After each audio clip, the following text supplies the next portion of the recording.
Assalamualaikum warahmatullahi wabarakatuh. Pada kali ini kita akan belajar tentang stoikiometri. Nah, pada bab stoikiometri ini nanti akan saya bagi menjadi dua bagian. Yang pertama tentang konsep apa itu rumus kimia, itu nanti dijelaskan pada part pertama. Kemudian yang part 2 nanti akan saya jelaskan tentang konsep mol. Mari kita simak baik-baik video penjelasan tentang stoikiometri. Mungkin bagi kalian yang sudah pernah belajar tentang kimia di bangku SMA atau maupun SMK Farmasi, mungkin tidak asing dengan istilah stoikiometri, atau bahasa lainnya itu adalah rumus perhitungan dalam ilmu kimia. Apa itu stoikiometri?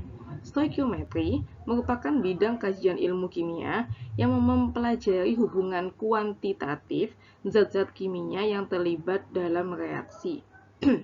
Pengetahuan ini penting karena kita dapat memperkirakan bahan baku yang diperlukan atau produk yang akan dihasilkan dalam suatu reaksi kimia.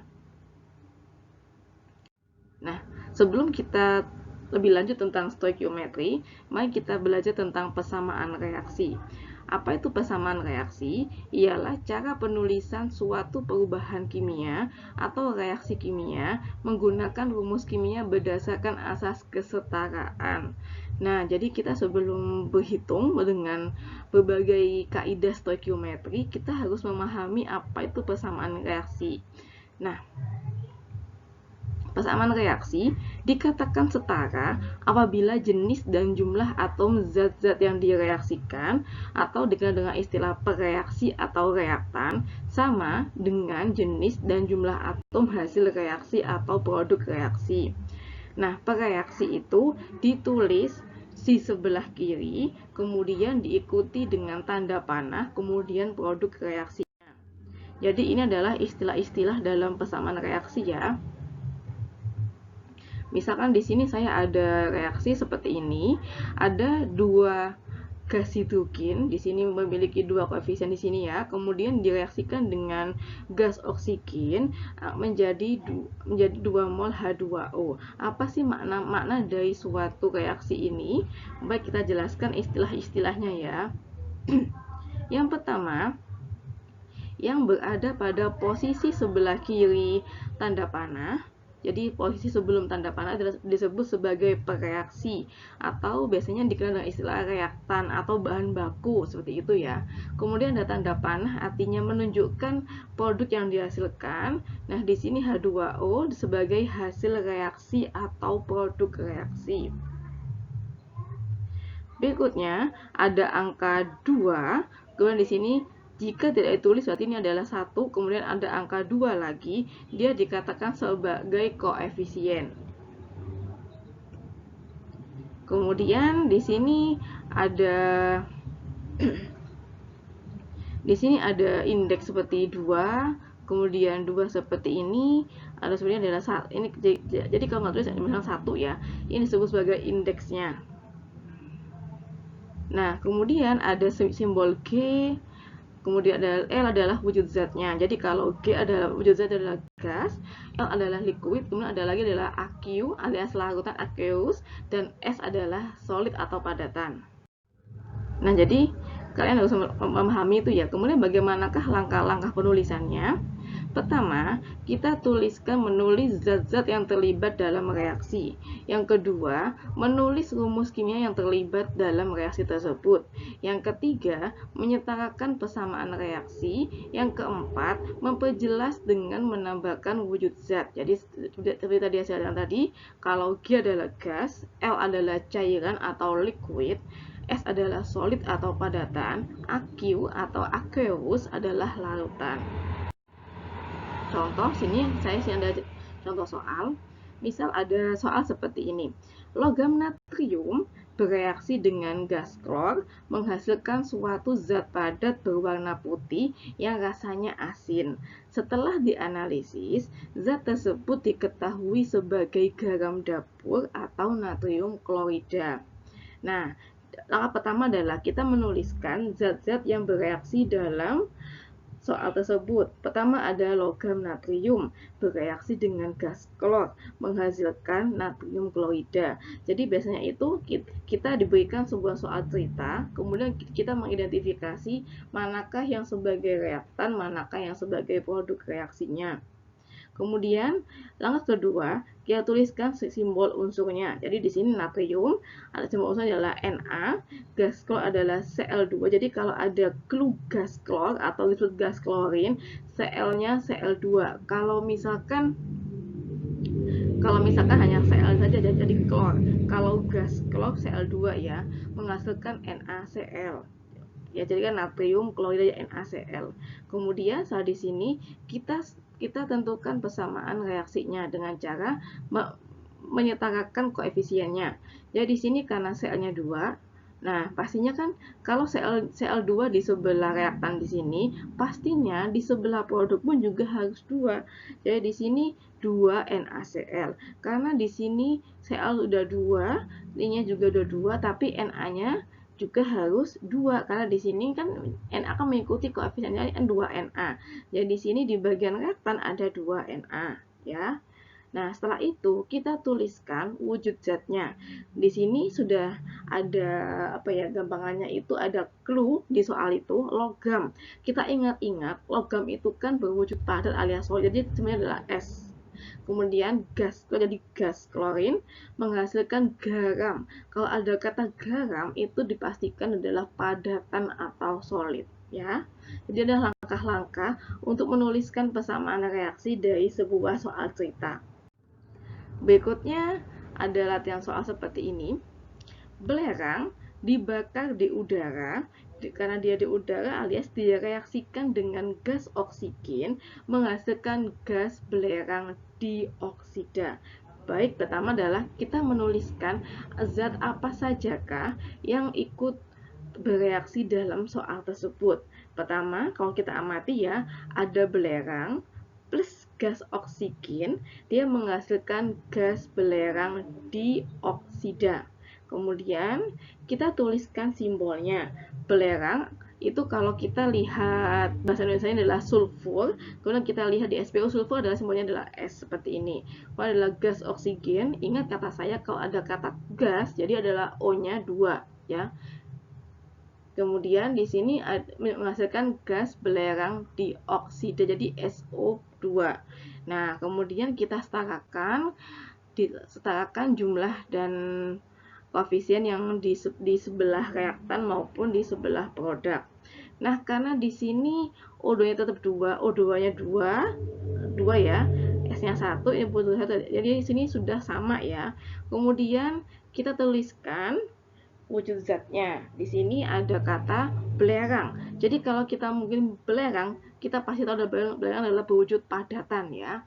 Kemudian gas O2, G, kemudian menghasilkan gas belerang dioksida.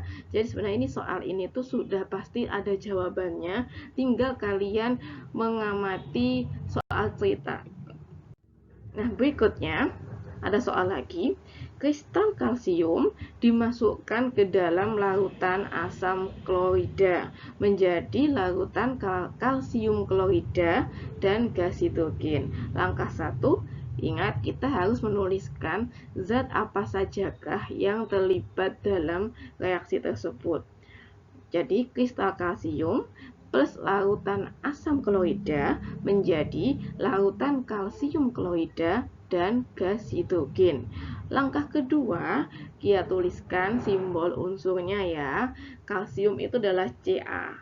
Jadi, apakah kita harus menghafalkan semuanya? Tidak harus menghafalkan simbol dan unsur, tidak, tetapi kalian harus harus tahu, dan biasanya kalau tidak hafal pun juga ada SPU-nya. Dengan berkali-kali kita membuat suatu latihan, nah nanti kalian akan hafal secara sendiri. Asam klorida jadi adalah HCl, larutan kalsium klorida, CaCl2 dan gas hidrogen ya. Karena ada katanya gas jadi H2. Langkah ketiga, kita setarakan sisi kiri dengan sisi kanan. Kalau kita amati di sini, pada sisi kiri Ca-nya ada 1, sisi ini juga 1 ya. Kemudian ada H. H di sisi sebelah reaktan hanya satu, tetapi di sebelah produk ada dua. Untuk Cl di sebelah reaktan hanya ada satu, di produk ada dua. Jadi untuk menyetarakannya, pada HCl ini dikalikan 2. Nah, jadi kalau kita amati ini sudah setara ya. Berikutnya kita tuliskan wujud zatnya. Kalau kita membaca soal ini, ada kata kristal kalsium menandakan dia berwujud padatan alias solid. Dimasukkan ke larutan aqueous. Jadi Aki menjadi larutan kalsium klorida, jadi aqueous lagi dan gas hidrogen. Ya, paham ya? Jadi kalau nanti ada yang kurang paham, silakan ditanyakan. Berikutnya ada contoh soal lagi. Gas metana direaksikan dengan gas oksigen menghasilkan gas karbon dioksida dan air ya. Jadi kalau kita amati di sini, langkah pertama adalah kita menuliskan semuanya. Nah, seperti ini ya. Langkah kedua, kita tuliskan simbolnya. Nah, kalau ini sudah dalam bentuk senyawa, Bu, apa sih metana itu? Jadi kalau misalkan kalian ketika mencari senyawa ini misalkan di tabel SPO tidak ada, manfaatkan handphone kalian atau laptop kalian untuk mencarinya di Google, apa sih metana dan bagaimanakah rumus kimianya ya. Jadi dimanfaatkan ya.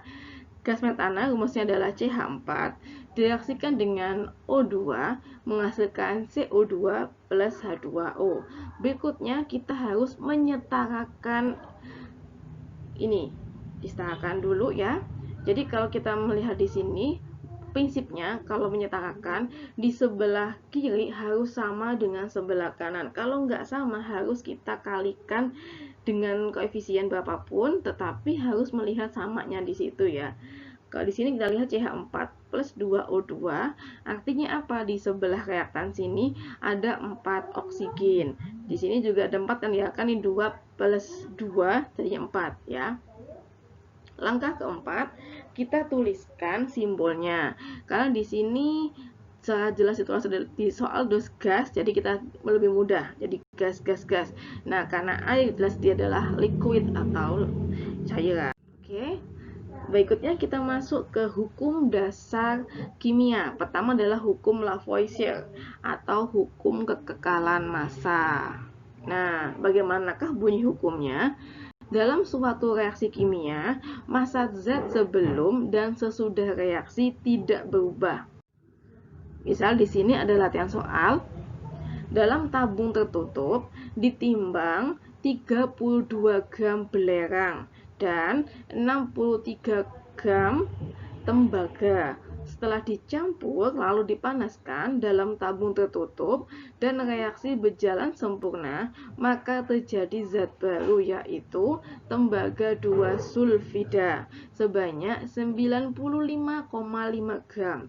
Gunakan data tersebut untuk menguji berlakunya hukum Lavoisier. Baik, kita amati ya. Jadi kita tuliskan reaksinya, Cu adalah solid, S juga solid, menghasilkan CuS ya. Massa sebelum reaksi dan massa sudah reaksi. Sebelum reaksi, belerang adalah 32, tembaga adalah 63,5, massa sudah adalah 95,5. Nah, kita tulis, kita hitung, massa total sebelum reaksi adalah ketemu 32 plus 63,5 adalah 95,5. Massa totalnya ketemu 95,5. Jadi ini membuktikan berlakunya hukum Lavoisier. Ya. Hukum Lavoisier berlaku karena massa sebelum dan sesudah reaksi tetap. Ada soal lagi. Dalam suatu cawan porselin direaksikan 130 gram tembaga dengan 64 gram belerang. Berapa gram tembaga sulfida yang dihasilkan jika diketahui massa tembaga yang tidak bereaksi 3 gram? Baik, kita lihat di sini. Persamaan reaksinya, ini CuS, kemudian ada Cu2S. Kenapa ini kok Cu2S? Yang tadi ada CuS, karena apa? Ada tembaga 1 sulfida. Kalau tembaga 1 seperti ini ya.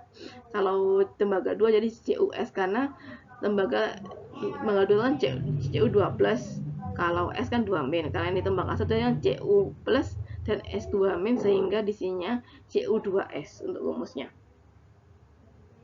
Karena ini Cu2S, Cu-nya 2, jadi ini ada dikalikan 2 untuk Cu-nya. Kita tulis di sini masa sebelum reaksi.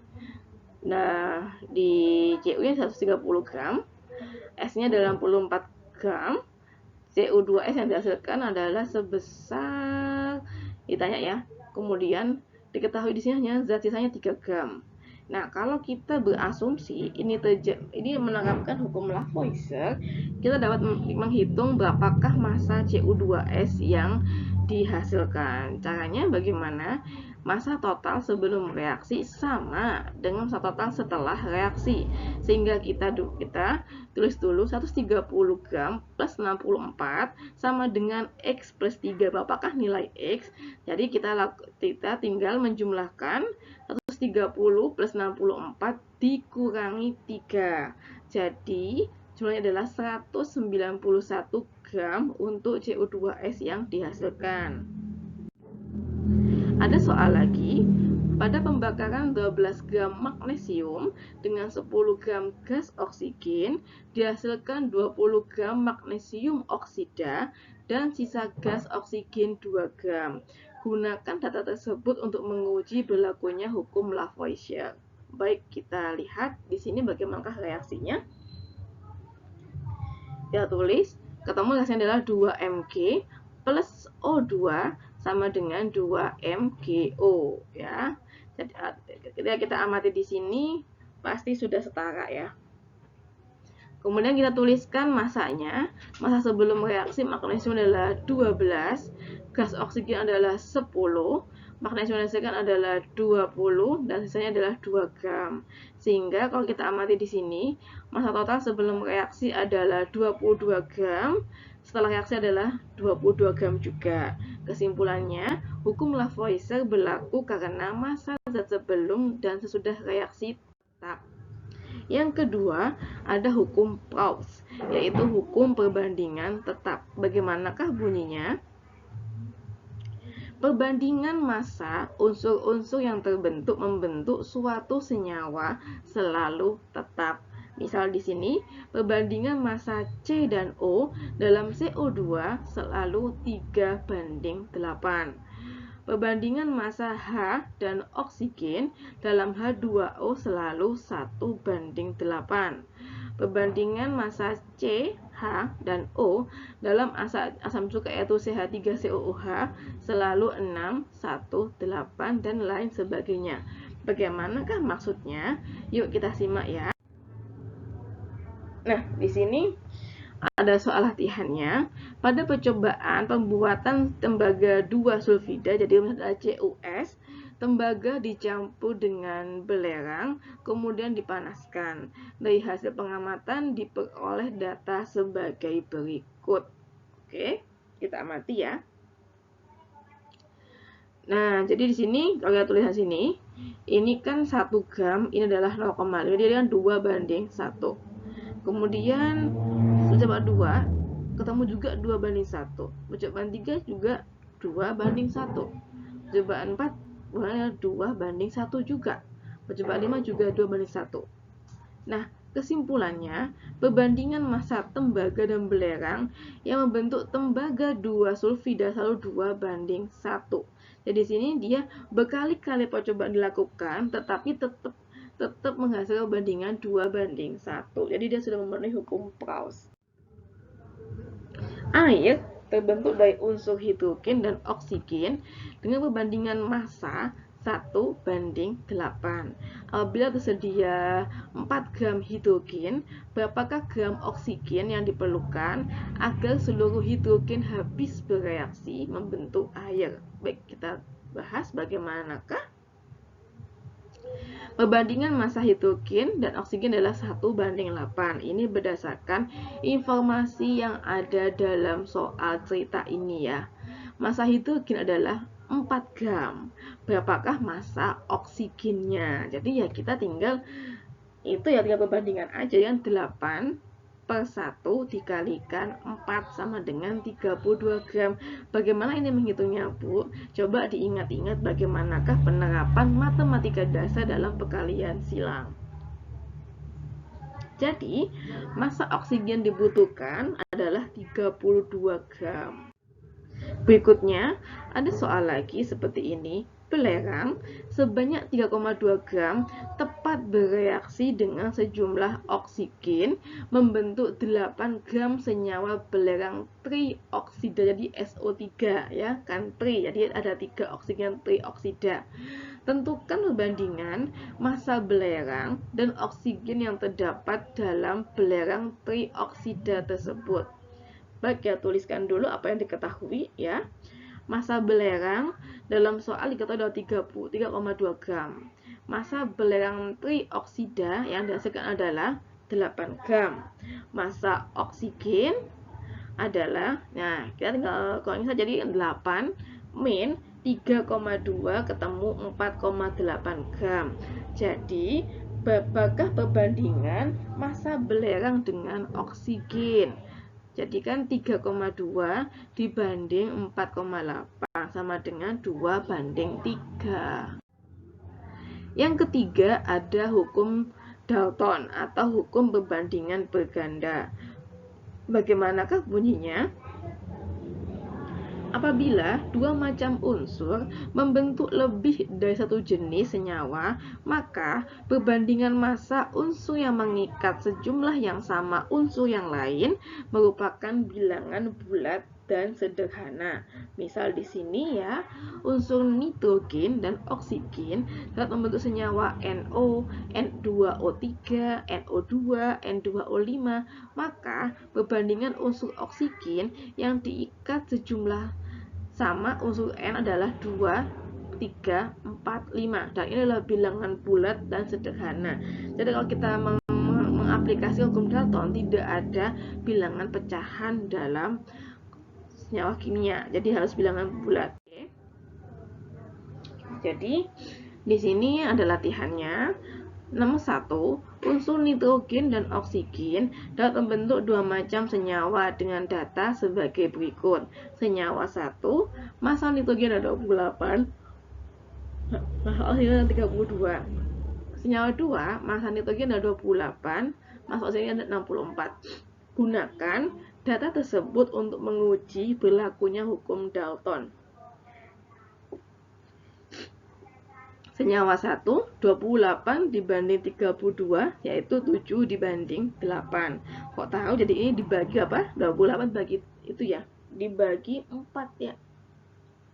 Kemudian senyawa 2, 28 dibanding 64 sama dengan 7 dibanding 16. Jadi, perbandingan massa oksigen yang mengikat sejumlah unsur nitrogen yang sama, yaitu 8 banding 16, sama dengan 1 dibanding 2. Nah, jadi di sini kalau ini kita melihat yang itu aja ya, yang melihat oksigennya 8 banding 16 ya.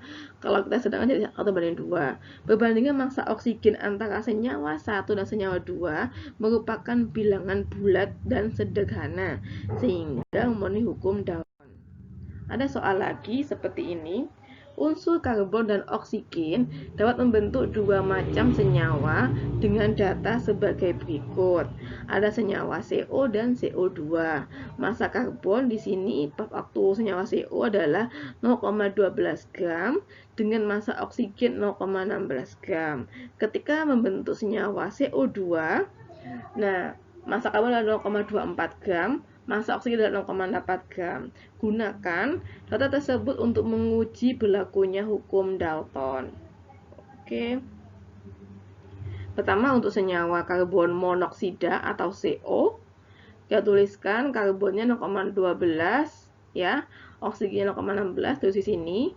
Ketemu adalah bandingan 3 banding 4. Kemudian karbon dioksida 0,24 dan 0,64 ya, ketemu 3:8.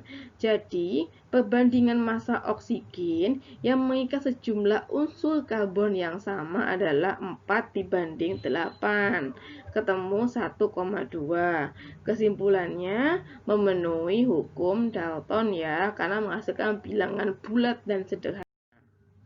Soal lagi, unsur A dan B membentuk dua senyawa. Senyawa 1 mengandung 15 gram A dan 80 gram B. Senyawa 2 mengandung 30 gram A dan 240 gram B. Gunakan data tersebut untuk menguji berlakunya hukum Dalton. Ya, kita tulis di sini ya, senyawa 1 A-nya 15, B-nya 80. Senyawa 2, A-nya 30, B-nya 240. Kemudian kita tuliskan bagaimana perbandingan massa A dan B-nya. 15 banding 80 ketemu 3:16. Kemudian 30 banding 240 adalah 3:24. Jadi di sini perbandingan massa B yang mengikat sejumlah massa A yang sama, yaitu 16 dibanding 24. Sampai sini ya, yang massa B-nya aja kan ya, sama dengan 2 dibanding 3. Kesimpulannya memenuhi hukum Dalton ya, karena ini adalah bilangan bulat dan sederhana. Yang keempat, ada hukum Gay-Lussac, yaitu hukum perbandingan volume. Bagaimanakah bunyinya?